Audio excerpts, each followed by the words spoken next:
క్రీస్తునందు ప్రియమైన దేవుని బిడ్డలందరికీ ప్రభును రక్షకుడైన యేసుక్రీస్తు వారి నామంలో నాకు వందనాలండి. ఈ దినాన మనము ఎఫెసీలకు రాసిన పత్రిక 3వ అధ్యాయము 8 నుండి 11 వచనాలను కలిపి చదువుకుందాం.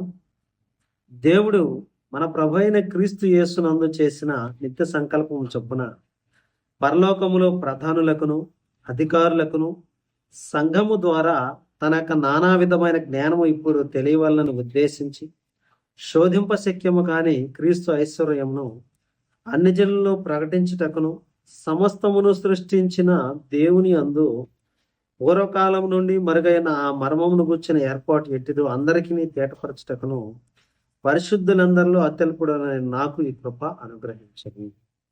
ఈ యొక్క మాటని మన అన్ని జనులకు అపోస్తుడైన పౌలు గారు మాట్లాడుతూ ఉన్నారు.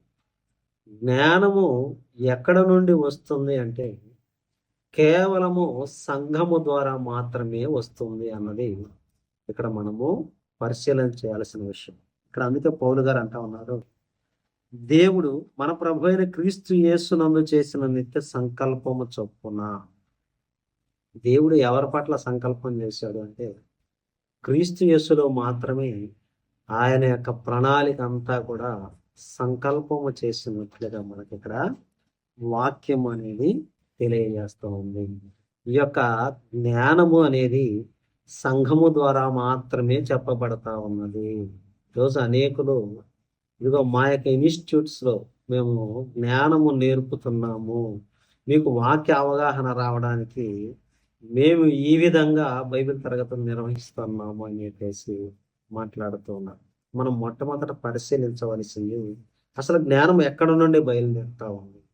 ఈ యొక్క భూమి మీద ఉన్న సంస్థల నుండే అని కనుక మనం చూసుకున్నట్లయితే ఇక్కడ బైబిల్లో ఏ సంస్థను కూడా బైబిల్ రిప్రజెంట్ చేయట్లేదు. ఇదిగో ఫలానా సంస్థ వచ్చి మీకు బోధించుంది, అది మీకు జ్ఞానం ఇస్తుంది అన్న మాట మాట్లాడట్లేదు. కేవలం క్రీస్తు యేసు యొక్క సంఘము, దేవుని యొక్క సంఘములో మాత్రమే నానా విధమైన జ్ఞానం, ఇది పరలోకంలో ఉన్న ప్రధానులకు అధికారులకు కూడా తెలియని విషయాలు తెలుపుచున్నది అని చెప్పేసి పౌలు గారి ద్వారా మాట్లాడుతూ ఉన్నారు. కాబట్టి ఈ మాటను మనము జ్ఞాపకం చేసుకోవాలి.